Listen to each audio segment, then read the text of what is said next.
Olá, queridos irmãos e irmãs, sejam bem-vindos ao nosso canal e à reflexão diária de hoje, dia 19 de dezembro, segunda-feira. Evangelho de hoje, Evangelho de Lucas 1, 5 a 25. Nos dias de Herodes, rei da Judéia, vivia um sacerdote chamado Zacarias, do grupo de Abiá. Sua esposa era descendente de Araão e chamava-se Isabel. Ambos eram justos diante de Deus e obedeciam fielmente a todos os mandamentos e ordens do Senhor. Não tinham filhos, porque Isabel era estéril, e os dois já eram de idade avançada. Em certa ocasião, Zacarias estava exercendo as funções sacerdotais no templo, pois era a vez do seu grupo. Conforme o costume dos sacerdotes, ele foi sorteado para entrar no santuário e fazer a oferta do incenso. Toda a assembleia do povo estava do lado de fora, rezando enquanto o incenso estava sendo oferecido. Então apareceu-lhe o anjo do Senhor, de pé à direita do altar do incenso. Ao vê-lo, Zacarias ficou perturbado e o temor apoderou-se dele. Mas o anjo disse: Não tenhas medo, Zacarias, porque Deus ouviu a tua súplica. Tua esposa Isabel vai ter um filho, e tu lhe darás o nome de João. Tu ficarás alegre e feliz, e muita gente se alegrará com o nascimento do menino, porque ele vai ser grande diante do Senhor. Não beberá vinho nem bebida fermentada, e desde o ventre materno ficará repleto do Espírito Santo. Ele reconduzirá muitos do povo de Israel ao Senhor seu Deus, e há de caminhar à frente deles com o espírito e o poder de Elias, a fim de converter os corações dos pais aos filhos e os rebeldes à sabedoria dos justos, preparando para o Senhor um povo bem disposto. Então Zacarias perguntou ao anjo: Como terei certeza disso? Sou velho e minha mulher é de idade avançada. O anjo respondeu-lhe: Eu sou Gabriel. Estou sempre na presença de Deus e fui enviado para dar-te esta boa notícia. Eis que ficarás mudo e não poderás falar até o dia em que essas coisas acontecerem, porque não acreditaste nas minhas palavras, que se hão de cumprir no tempo certo. O povo estava esperando Zacarias e admirava-se com a sua demora no santuário. Quando saiu, não podia falar-lhes, e compreenderam que ele tinha tido uma visão no santuário. Zacarias falava por sinais e continuava mudo. Depois que terminou seus dias de serviço no santuário, Zacarias voltou para casa. Algum tempo depois, sua esposa Isabel ficou grávida e escondeu-se durante 5 meses. Ela dizia: Eis que o Senhor fez por mim nos dias em que ele se dignou tirar-me da humilhação pública.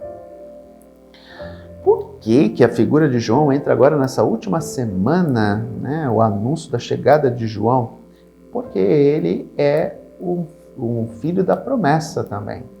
João Batista nasce para ser aquele que vai preparar o caminho do Senhor de 2 pessoas consideradas justas.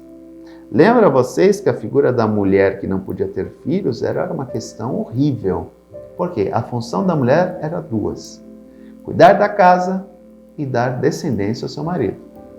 Portanto, quando a mulher era estéril, ela era considerada uma meia mulher, porque ela só podia cuidar da casa e não dava descendência ao seu marido. E aqui eu lembro a vocês que na cultura judaica não há ressurreição, pelo menos para os sacerdotes do templo. Eles acreditam que nós nos perpetuamos neste mundo através dos nossos descendentes. Por isso que a descendência é tão importante. Outro aspecto, por isso que havia um controle excessivo sobre as mulheres, porque os homens tinham que ter certeza absoluta que os filhos que nasciam de seus ventres eram realmente seus filhos e não filhos de outro. Por quê? Porque eles carregariam o nome e a descendência daquele homem. Tanto que para alguém ser considerado judeu legítimo, ele tem que nascer de ventre judeu. Aquele que nasce de pai judeu é considerado meio judeu. Agora, aquele que nasce de ventre judeu, ele sim é considerado um judeu autêntico. né? Porque o filho que nasce da mulher, a gente tem consciência, tem certeza absoluta que ele nasceu dela. Portanto, ele é realmente um judeu autêntico. O pai pode nem sempre ter certeza. Portanto, é essa questão tão importante, por isso o controle excessivo sobre as mulheres. E quando elas eram pegas em adultério, vinha muitas vezes um rigor tão grande que poderia chegar até mesmo na pena capital, ou seja, elas eram apedrejadas, às vezes em praça pública. Daí esse controle excessivo, porque o marido tinha que ter certeza de que aquele filho que ele estava dando nome era realmente seu filho e não filho de outra pessoa. Portanto, para as mulheres, o fato de elas serem estéreis era algo terrível para elas. Elas eram vistas com olhares de reprovação pelos outros. Zacarias, homem justo, recebe a mensagem do anúncio do mesmo anjo que anunciará a Virgem Maria, Gabriel, o grande mensageiro de Deus, né? Aquele que a fala, que anuncia em nome de Deus. A chegada de um menino que vem com o poder e o espírito de Elias. Lembra vocês, semana passada eu falava justamente que João Batista, pela sua postura, pela sua atuação, era considerado o novo Elias. Aqui está explicado o porquê. Ele vem para nascer e se tornar o precursor, aquele que vai preparar o caminho de quem? Do Messias.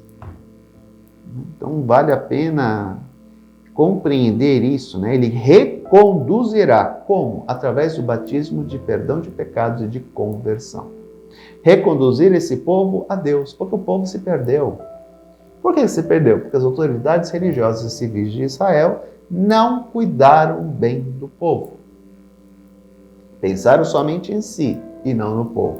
Recordando aí a passagem, acho que de Ezequiel 36, dos maus pastores, né? Que em vez de pastorearem o rebanho do Senhor, pastorearam-se a si mesmos. Devoravam as ovelhas gordas, faziam o diabo com as ovelhas. Por quê? Porque eles queriam cuidar deles, não das ovelhas. E as ovelhas se dispersaram, as ovelhas se perderam. Então a função do João Batista é reconduzir essas pessoas ao Senhor, para prepará-las para a chegada do Messias. Por isso que a anunciação de João Batista entra na semana da chegada do Messias.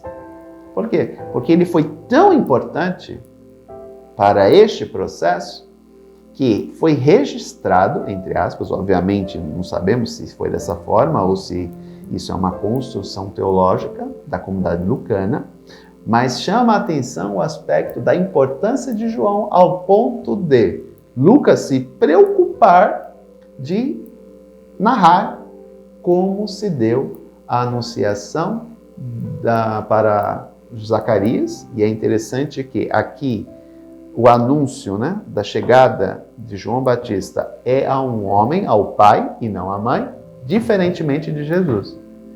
O anúncio é feito a Maria, não a José.